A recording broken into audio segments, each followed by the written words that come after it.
One of the most important places you'll apply the skills of straight and level flight, climbs, descents, and turns is in the traffic pattern.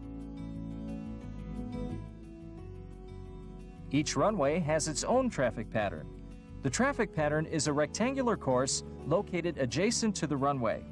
It is used to keep landing and departing aircraft in an orderly flow and definite path about the airport. Traffic patterns have several segments or legs. The downwind leg runs parallel to the runway and is flown in the opposite direction of landing. Most of this leg is flown in straight and level flight. As you approach the end of the downwind leg, you begin a descent, then make a descending turn to the base leg. The base leg is flown in a straight descent. When you near the extended center line of the runway, you make another descending turn. The final leg is a descent along the extended center line until landing. When you take off, the straight-ahead climb is called the takeoff or departure leg. Like the final, it is flown along the extended center line of the runway. If you elect to depart the pattern, you can either fly straight out or turn 45 degrees from the departure leg. If you are returning for landing, you can make a climbing turn to the crosswind leg. Notice that all the turns made in this pattern are to the left. This is a standard left-hand traffic pattern recommended by the Aeronautical Information Manual and is the most common type in use. When turns are made to the right, it is called a right-hand traffic pattern. It's used for a number of reasons, such as keeping traffic away from noise-sensitive or dangerous areas. They are also used at airports that have parallel runways. In this situation, the right runway will have a right traffic pattern.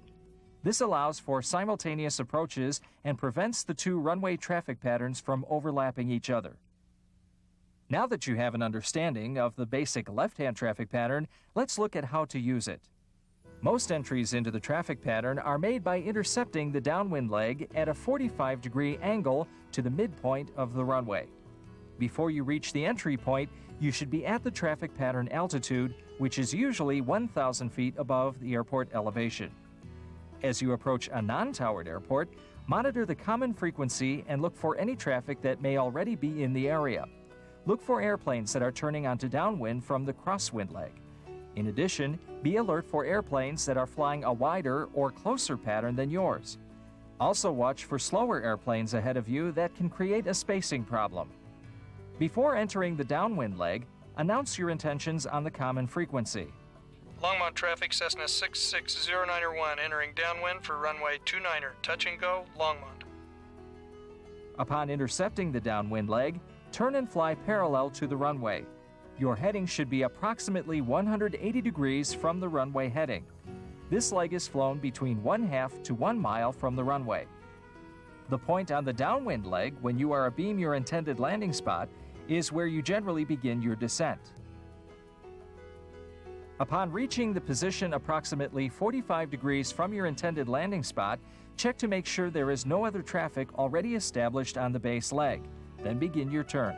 Longmont traffic, Cessna 66091, base, runway 29er, touch and go, Longmont. The base leg is flown with a ground track which is 90 degrees to the runway. Once you're on the base leg, you will decide if your approach needs to be adjusted for wind or traffic. Before you turn onto final, make sure there is no other aircraft established on the final approach path. Longmont traffic, Cessna 66091, final, runway 29er, touch and go, Longmont. When you roll out on final, you should be no closer than 1/4 mile from the runway. This leg is flown directly along an extended center line of the runway.